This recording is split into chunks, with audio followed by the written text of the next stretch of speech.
Hormuz మళ్ళీ close. లెబనాన్పై Israel దాడులు చేయడంతో హార్ముజ్ జలసంధిని మరోసారి మూసివేసినట్టు ఇరాన్ ప్రకటించింది. ఈ దాడులు తాము చేసుకున్న తాత్కాలిక శాంతి ఒప్పందాన్ని ఉల్లంఘించడమేనని ఇరాన్ ఉన్నత మిలిటరీ కమాండ్ ప్రకటించింది. ఇదే సమయంలో ఇరాన్ యుఎస్ మధ్య జరిగిన ఒప్పందం ప్రకారం సీజ్ ఫైర్ కొనసాగుతుందని అమెరికా ఉపాధ్యక్షుడు జేడి వాన్స్ ధీమా వ్యక్తం చేశారు.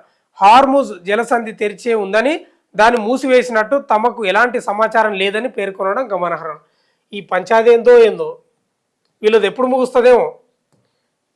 ఇదంతా అహంకారం, అంతే, ఈగోకు పోయింది తప్ప ఈగోకు పోయే ఇదంతా జరిగింది.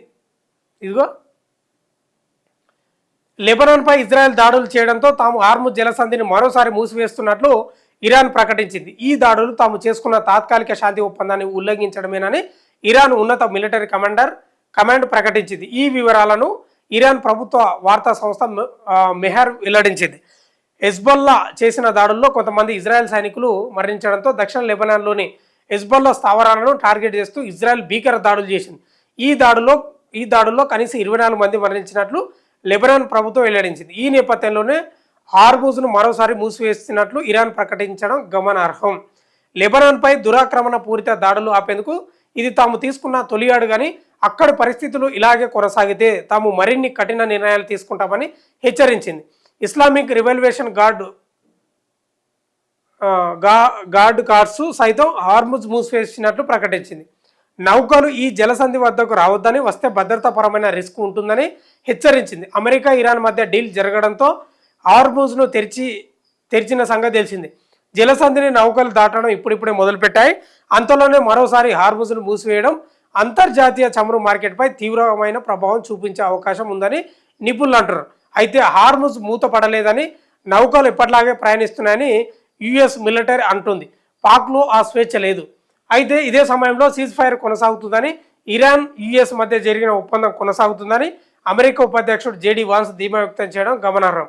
అమెరికాలో మీడియాతో మాట్లాడిన వాన్స్ హార్ముజ్ జలసంధి తెరిచే ఉందని, దాన్ని మూసివేసినట్లు తమకు ఎలాంటి సమాచారం రాలేదని పేర్కొన్నారు. వాళ్ళతోటి యుద్ధం చేస్తున్నారు, మీకేం సమాచారం వస్తుంది? అలాగే ఇరాన్తో యుఎస్ డీల్ వివరాలను సంతకాలు చేసిన 2 రోజుల తర్వాత విడుదల చేయడంపై కూడా వాన్స్ స్పందించారు. తాము వెంటనే ఆ వివరాలు బయట పెట్టాలని అనుకున్నామని, కానీ మధ్యవర్తిత్వం వహించిన పాకిస్తాన్, ఖతార్ దేశాల్లో మీడియా స్వేచ్ఛ లేకపోవడంతో కొంత సమస్య వచ్చిందని వివరించారు. ఈ వివరాలు పారదర్శకంగా ఉండేందుకు మిగతా దేశాలతో కలిసి వివరాలు విడుదల చేశామని చెప్పారు. డీల్ జరగగానే వివరాలు వెల్లడించకపోవడంపై యుఎస్లో విమర్శలు కూడా వచ్చాయి.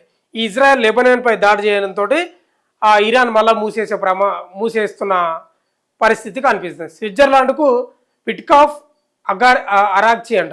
యుఎస్ ఇరాన్ మధ్య ప్రత్యక్ష చర్చల కోసం ఇరు దేశాల నెగోషియేటర్లు స్విట్జర్లాండ్ పయనమైనట్టు అంతర్జాతీయ మీడియా పేర్కొంది. అమెరికా బృందం ఉపాధ్యక్షుడు జేడి వాన్స్ తప్పుకున్న నేపథ్యంలో స్టీవ్ విట్కాఫ్ మాత్రమే స్విట్జర్లాండ్కు వెళ్తున్నట్లు సమాచారం. యుఎస్ ప్రెసిడెంట్ డొనాల్డ్ ట్రంప్ అల్లుడు, ఈ టీంలో మరో కీలక వ్యక్తి జారెన్ కుష్నర్ ఇప్పటికే జెనీవాలో ఉన్నారు. ఇదే సమయంలో ఇరాన్ తరపున ఆ దేశ విదేశాంగ మంత్రి అబ్బాస్ అరాగ్చి వెళ్తున్నారు. లెబనాన్ ఇజ్రాయెల్ మధ్య సీజ్ ఫైర్ ఒప్పందం మీరు ఏదో ఒకటి చేయండి నాయన, ఊకి ఇది ఏం పంచాయతీ పొద్దాక ఎన్ని నెలలా? అరే మీ వల్ల అన్ని దేశాలు ఇబ్బంది పడుతున్నాయి కదా, అన్ని దేశాలు ఇబ్బంది పడుతున్నాయి. వీళ్ళు చేయడంతో ఏది అమెరికా, ఇజ్రాయెల్, ఇరాను ఏంది పంచాయతీ? ఇంత ఘోరమా?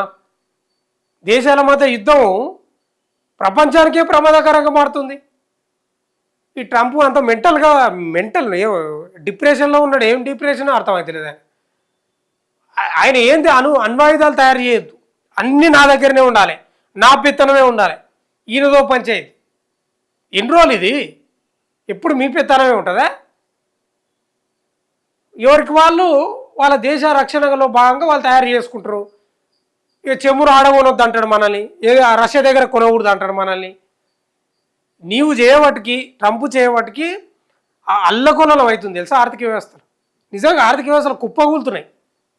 అసలు దిగువ మధ్యతరగతి కుటుంబాలు చాలా ఇబ్బందులకు గురవుతున్నాయి.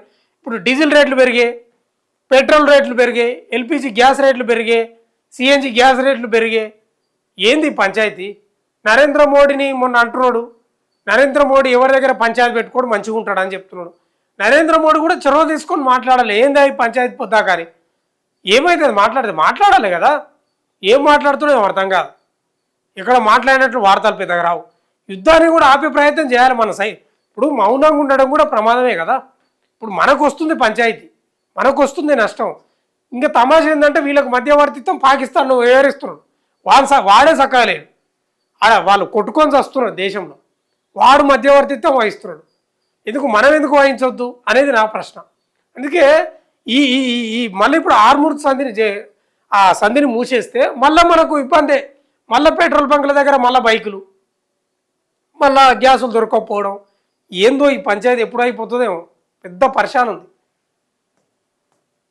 ఎవడు చేసిన పాపనేమో మనకు దాక్కుతున్నట్టే ఉంది.